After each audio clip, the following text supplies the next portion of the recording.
You are waiting for coffee.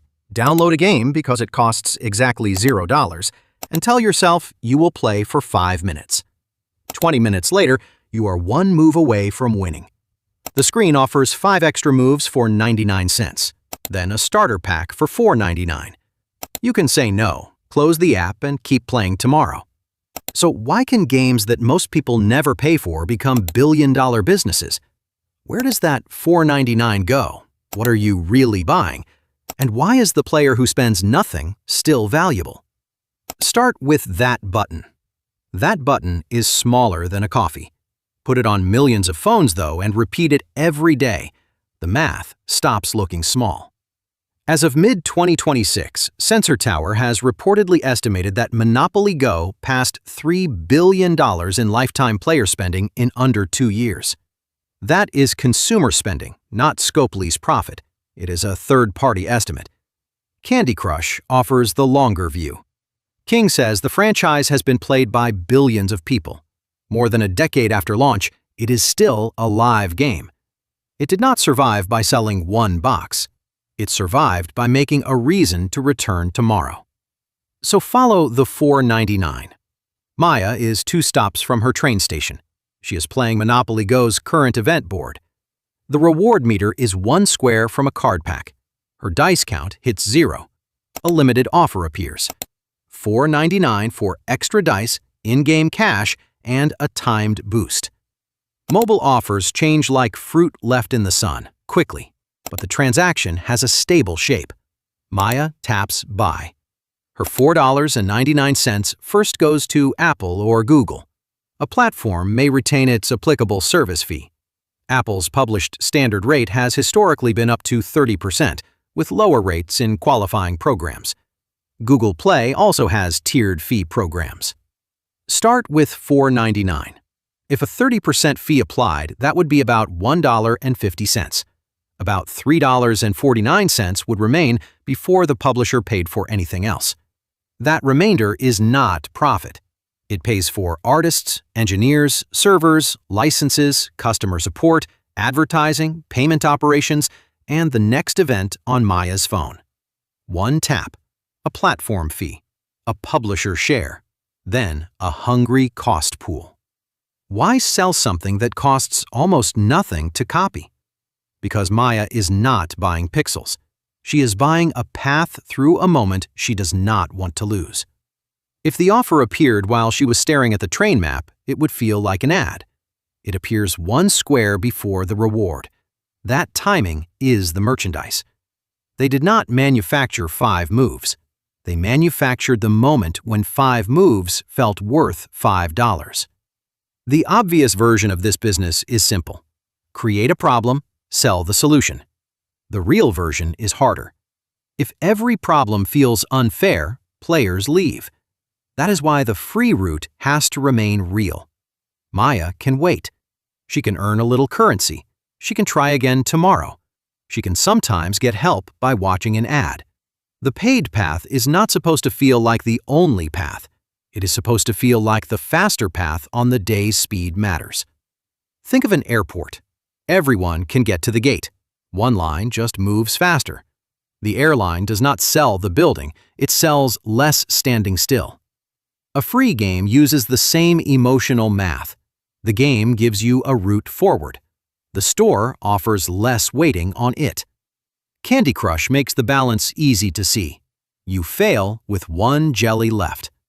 You can replay later, wait for lives, use a booster, or purchase help.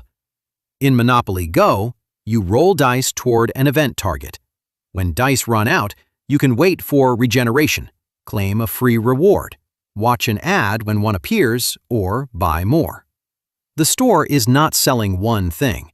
It sells less waiting, another chance, and a little more control over progress. In U.S. mobile stores, price ladders commonly start around 99 cents and can reach $99.99. The offers vary by title and account. That variation is useful. A game does not need one price that fits everyone. It needs an option that fits one moment. If Maya declines, the game has not necessarily lost. It has scheduled the next encounter. The next morning, a notification arrives. Her free dice are back. The event has 6 hours left. A friend has moved ahead. Any one prompt is easy to ignore. Together, they turn a 5-minute game into a small appointment. The industry calls this retention. Day 1, Day 7, and Day 30 retention measure how many installers return after 1 day, 1 week, or 1 month. The player experiences something less clinical, a promise left half-finished. A live service game is not a box on a shelf. It can change at lunch. A tournament starts, a reward track shifts, a bundle expires at midnight. It is a store whose aisles rearrange themselves while you are walking through it. Publishers test those choices. One group can see one reward screen, another sees a different screen. This is A/B testing. The useful question is not only who clicks, it is which screen creates another session, another day, or another purchase. Then there is rewarded advertising. Watch a video, often around 15 or 30 seconds, and receive a roll, a life, or a continue. The player pays with attention. The advertiser pays cash. The publisher receives a share. Ads are not the opposite of purchases. They are a second checkout lane. There is one more cost hidden behind the cheerful board: user acquisition. The publisher pays to show its game elsewhere and acquire a new install. That install becomes valuable only if later purchase and ad revenue exceed what it cost to acquire the player. The colorful game has a spreadsheet under the floorboards. Now, the larger puzzle. If many players wait, watch ads, or leave without buying, who pays for the party? Consider the final hour of a leaderboard event. Maya is on the board with free dice. She gives other players somebody to pass. She makes the event feel populated. She may watch an ad. Her return visits tell the game which event structures hold attention. Across the board, another player is one card away from completing a collection. He has decided first place is worth paying for. He buys successive bundles before the clock ends. The industry calls some high-spending players whales. It is slang, not a diagnosis. Spending is heavily concentrated in many free-to-play games, but the exact split differs enormously by genre and title. Beware the tidy claim that 1% always pays for 99%. Real businesses are messier than their infographic. Yet the relationship is clear. The paying player gets rivals, momentum, a busy leaderboard, and status that means more because other people can see it. The free player gets an accessible game and sometimes an ad-supported route forward.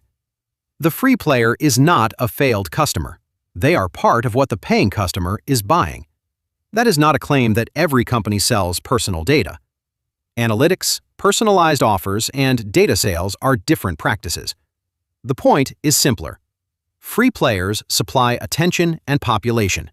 Paying players fund much of the system. Advertisers can fund another part.